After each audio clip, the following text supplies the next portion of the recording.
ሰላም ውድ የጄኤምኤም ቴሌቪዥን ተመልካቾቻችን ሰዎች ምን ይላሉ የተሰኘው ፕሮግራማችን እነሆ ጀምሯል። እንግዲህ ዛሬም በአዳዲስ ጥያቄዎች ወደ እናንተ መተናል። ሁላችሁም በያላችሁበት መልካም ቆይታ።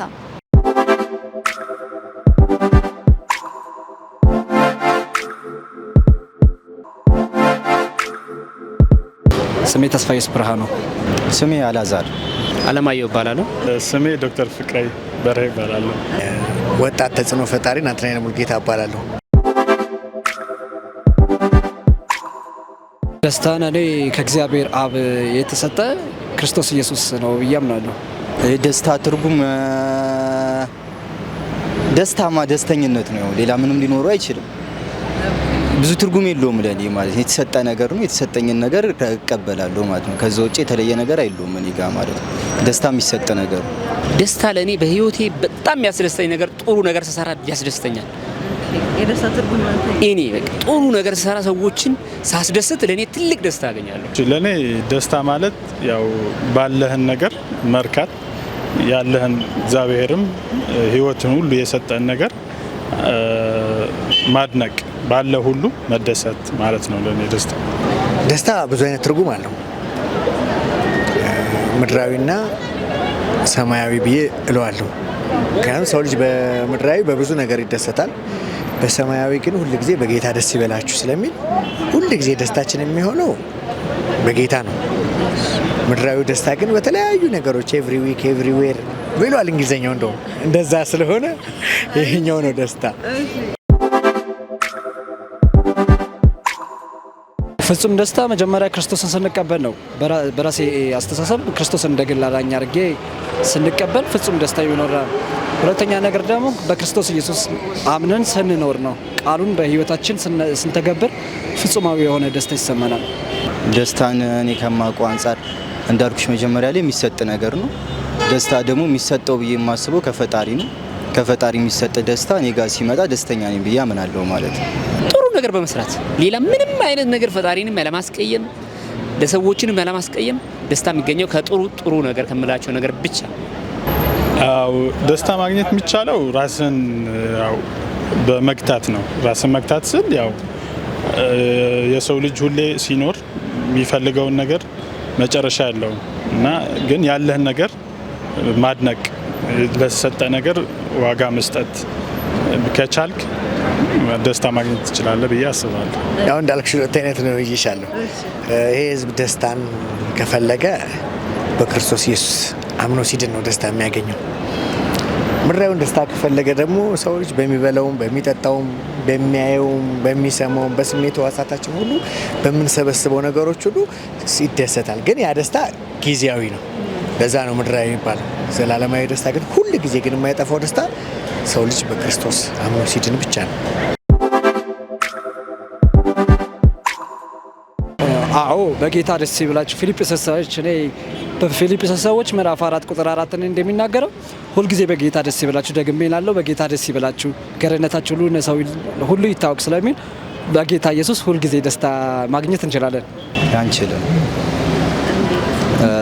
እንዳልኩሽ ከፈጣሪ የሚገኝ ደስታ እንዳለ ሁሉ ከሰይጣን የሚገኝ ደግሞ ጭካኔ አለ።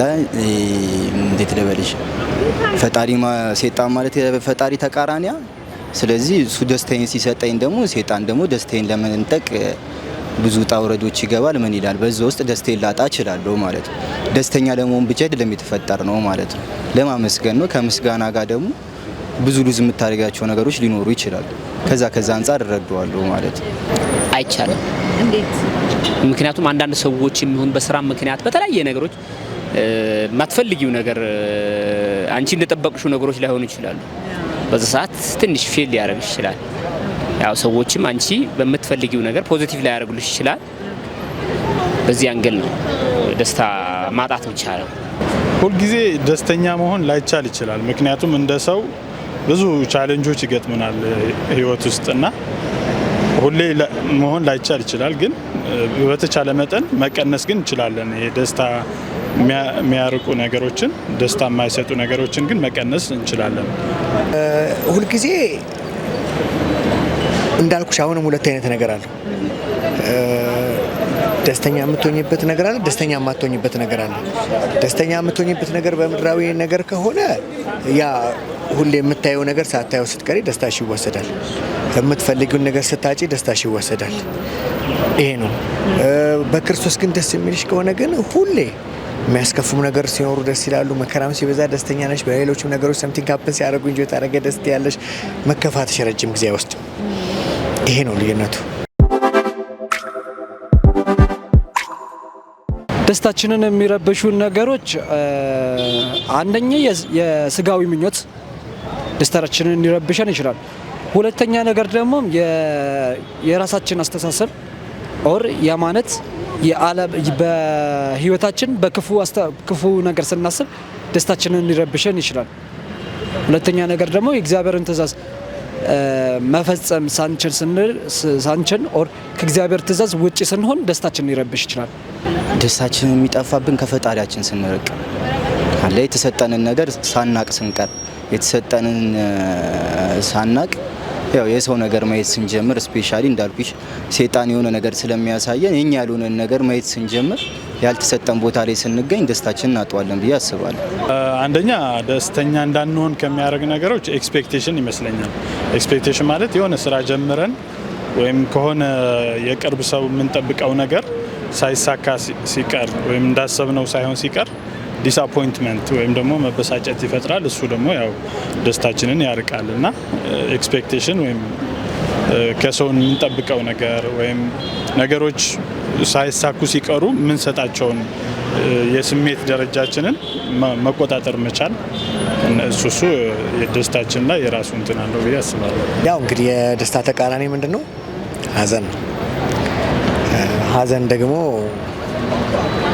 በምድራዊ ነገር ሰው ሲለይሽም ታዝኛለሽ፣ የሆነ ነገር ሲፈጠር ታዝኛለሽ፣ በሰው ችግር ታዝኝ ትችላለሽ፣ የሆነ ነገር ካጠገብሽ ሰው ሲለይ ታዝኛለሽ። እንደዚህ ነገሮች ይኖራሉ።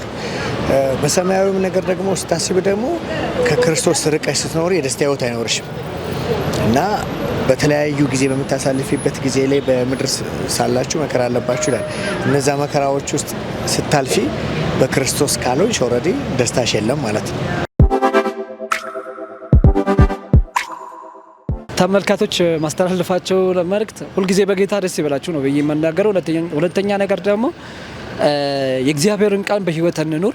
ታማኝነት፣ ሀቀኝነት እናም የእግዚአብሔርን ባህሪም በህይወታችን ላይ የምትግበራ እግዚአብሔርን በመምሰል ራሳችንን እናለማምድ። ምክንያቱም ጴጥሮስ መልእክት እንደተናገረው ራስን መንፈሳዊ ማለማመድ ለአሁንም ለዘላለም ህይወትም ይጠቅማል ብሎ እንደተናገረው ራሳችን ለእግዚአብሔር መንፈስ ማለማመድ ነው እና ቃሉን የእግዚአብሔርን ቃል በህይወት መተግበር።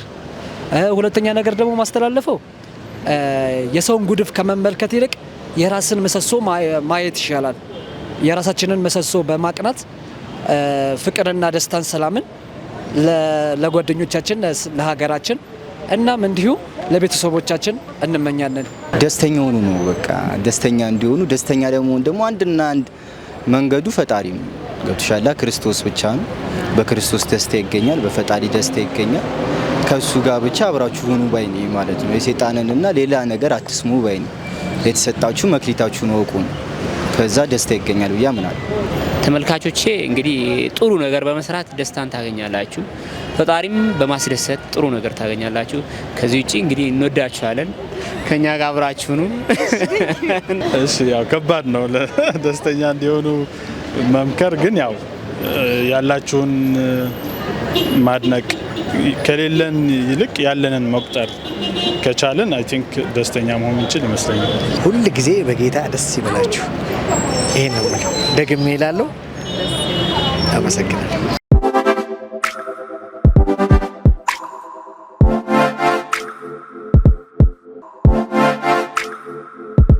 ሰላም፣ እንዴት ናችሁ? ከዚህ በፊት ያሉት ወይም ደግሞ ሀሳብ የተሰጡት ሰዎች ሲያወሩ እንደሰማችሁት ስለ ደስታ የሚያውቁትንና የተረዱትን ነገር ሊያወሩላችሁ ሞክረዋል። አሁን ደግሞ የእግዚአብሔር ቃል ስለ ደስታ ምን ይላል የሚለው ነገር ይዤላችሁ ቀርቤያለሁ። እኔ አቤኔዘር ደሳለኝ እባላለሁ። ከእናንተ ጋር ቆይታ አደርጋለሁ። እንግዲህ ስለ ደስታ ስናወራ ደስታ ልክ እንደ ብርሃንና ጨለማ፣ ልክ እንደ ክረምትና በጋ፣ መደሰትና ማዘን የሚባሉት ነገሮች በዚህ ምድር ላይ እስካለን ድረስ ከኛ ጋር አብረው የሚቀጥሉ ነገሮች ናቸው። ማንም ሰው በህይወቱ ላይ እነኚህን ነገሮች ሳያገኝ ወይም ደግሞ በህይወቱ ላይ ሳያሳልፍ ያለ ምንም አይነት ሰው አለ ብዬ አላስብም። ስለዚህ ሁሉም ሰው በደስታ ውስጥ፣ ሁሉም ሰው በሀዘን ውስጥ አልፏል። ነገር ግን ፍጹምን ደስታ ማግኘትና ሁልጊዜ ደስተኛ ሆኖ ስለመናገር መጽሐፍ ቅዱስ ደግሞ ምን ይላል የሚለውን ነገር አሁን እናያለን። ክርስትና በህይወታችን ላይ አዲስን ምዕራፍ እንድንጀምር፣ ክርስትና በህይወታችን ላይ አዲስን የኑሮ ዘይቤ እንድንኖር የሚያደርገን እምነታችን ነው። ይህ እምነት ከሌላው የሚለየው ከእግዚአብሔር ጋር ያለን ህብረት ወይም ደግሞ ከእግዚአብሔር ጋር ያለን ሰላም መጠበቁ ነው። በዚህ ክርስትና ህይወት ላይ ሀሳብ ቀይረን ሳይሆን ሞተን የምንጀምረው ህይወት ነው። ስለዚህ ተፈጥሯዊ ሰዎች ወይም ደግሞ በምድር ላይ የሚመላለሱት ሰዎች ከሚመላለሱት ህይወትና ከሚኖሩት ኑሮ እኛ የተለየ ህይወት እንድንኖር የሚያደርገን ነገር አንድ የተለየ ነገር ምንድነው ካላችሁ ክርስትናን ስንጀምር ሀሳብ ቀይረን ሳይሆን ሞተን የጀመርነው ህይወት ስለሆነ ነው። መሞት ደግሞ ከእግዚአብሔር ጋር አዲስን ህይወት መጀመር ነው። ስለዚህ በዓለም ላይ የሚያልፉት ነገሮች፣ በዓለም ላይ የሚፈጠሩት ነገሮች ሌሎች ሰዎችን እንደሚያቆስሉት፣ ሌሎች ሰዎችን እንደሚጎዱት እኛን የማይጎዱበት ትልቁ ምክንያት እኛ ከእግዚአብሔር ጋር ሞተን አዲስን ህይወት ስለጀመርን ነው። ይህ ህይወት ድንቅ ነው። ይህ ህይወት ደግሞ በጣም አስደሳች ነው። ለዚህ ደግሞ ትልቅ ምሳሌ የሚሆን ሐዋርያው ቅዱስ ጳውሎስ ነው። ይሄ ጳውሎስ የምንለው ታላቅ የእግዚአብሔር ሰው በመጽሐፍ ቅዱስ በፊልጵስዩስ ምዕራፍ 4 ቁጥር 4 ላይ ሁልጊዜ በጌታ ደስ ይበላችሁ፣ ደግሜ ላለው ደስ ይበላችሁ በማለት ሁልጊዜ ደስተኛ ስለመሆን የሚገርም ክፍል ጠቅሶልናል። ስለዚህ መጽሐፍ ቅዱስ ስናነሳ ደግሞ ይህንን መጽሐፍ ቅዱስ ሐዋርያው ጳውሎስ ሲጽፍ በሚደንቅ ሁኔታ ይህንን ክፍል ወይም ደግሞ ሁልጊዜ በጌታ ደስ ይበላችሁ ያለን ይህ ጳውሎስ በእስር ቤት ውስጥ ሆኖ ነው። ይህ ደግሞ ክፍሉን በጣም ፓወርፉል ወይም ደግሞ ኃይለኛ ያደርገዋል። ምክንያቱም እሱ የሚያሳዝን ሁኔታ ውስጥ ሆኖ እሱ ሊያዝንበት ሊያነባበት የሚገባ ሁኔታ ውስጥ ሆኖ ነገር ግን በእግዚአብሔር ፍጹም ደስታ ውስጥ ነው ያለው። ከሱም አልፎ ደግሞ በውጭ ያሉ ቅዱሳን ሁልጊዜ በጌታ ደስ ይበላችሁ በማለት ሁልጊዜ ደስተኛ መሆን እንደሚቻል ነግሮናል። ስለዚህ ሐዋርያው በመጽሐፍ ቅዱስ ፊልጵስዩስ ምዕራፍ 4 ቁጥር 4 ጀምሮ የተናገረውን ቃል አንብብላችሁና ስለ ሐሳቡ በደንብ እናወራለን። ሁልጊዜ በጌታ ደስ ይበላችሁ፣ ደግሜ እላለሁ ደስ ይበላችሁ። ገርነታችሁ ለሰው ሁሉ ይታወቅ፣ ጌታ ቅርብ ነው። በነገር ሁሉ በጸሎትና በምልጃ ከምስጋና ጋር በእግዚአብሔር ዘንድ ልመናችሁን አስታውቁ እንጂ በአንዳች አትጨነቁ።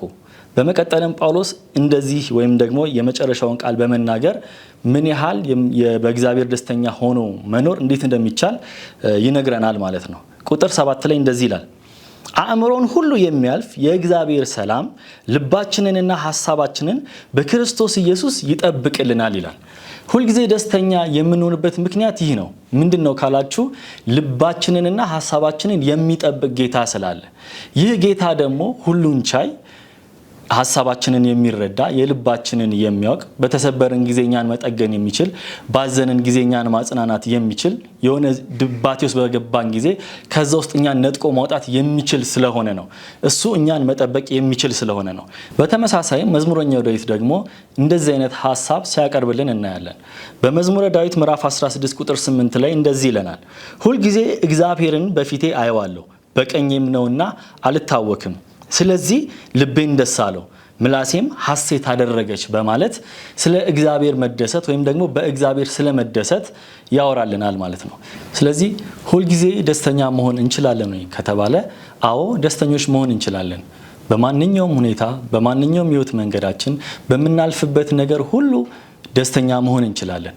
ለዚህም ደግሞ ዋስትናችን የኛ የህይወት ስታንዳርድ ወይም ደግሞ የኛ የህይወት ጥሩነት ጥሩ ሰዎች በመሆናችን ምናምን ሳይሆን ዋስትናችን እግዚአብሔር ራሱ ነው። ምክንያቱም እሱ ራሱ መጽሐፍ ቅዱስ አልጥልህም ከቶም አልተውህም ብሏልና። ስለዚህ እግዚአብሔር ከኛ ጋር ስለሆነ እግዚአብሔር ስላለን ደስተኞች ሆነን መኖር እንችላለን። እንደዚሁም ደግሞ ኢየሱስ ክርስቶስ ወደ ሰማይ በሚወጣበት ጊዜ ወይም ደግሞ በሚያርግበት ጊዜ ለሁላችንም አንድ የምስራች ወይም ደግሞ አንድ አስደሳች ነገር ነግሮን ነው ሄደው። እሱም ምንድነው?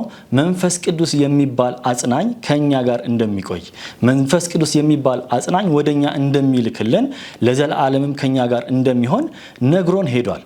ስለዚህ ያ መንፈስ ቅዱስ እኛን ከተለያዩ ሐዘን እየጠበቀ በሚያጋጥመን ነገር ሁሉ ከሚያጋጥመን ሐዘን ይልቅ የሱን ዘላለማዊ የሆነ ደስታ እየሰጠ ሁል ጊዜ በደስታ እንድንኖር ሁል ጊዜ በሐሴት እንድንኖር ያደርገናል። ስለዚህ ሁል ጊዜ በጌታ ደስ ይበላችሁ ሲል ጳውሎስ እንደዚሁ ዝም ብሎ የተናገረው ቃል ስሜታዊ የሆነ የተናገረው ቃል ሳይሆን መለኮታዊ የሆነ ሐሴት ያለበት መለኮታዊ የሆነ ሕይወት ያለበት የእግዚአብሔር ቃል ነው። ስለዚህ ጳውሎስ ምን አለ? ሁል ጊዜ በጌታ ደስ ይበላችሁ። ደግሜ እላችኋለሁ ሁል ጊዜ በጌታ ደስ ይበላችሁ። ስለዚህ ሁል ጊዜ በጌታ ደስ ይለናል፣ የሰላምንም ሕይወት መኖር እንችላለን።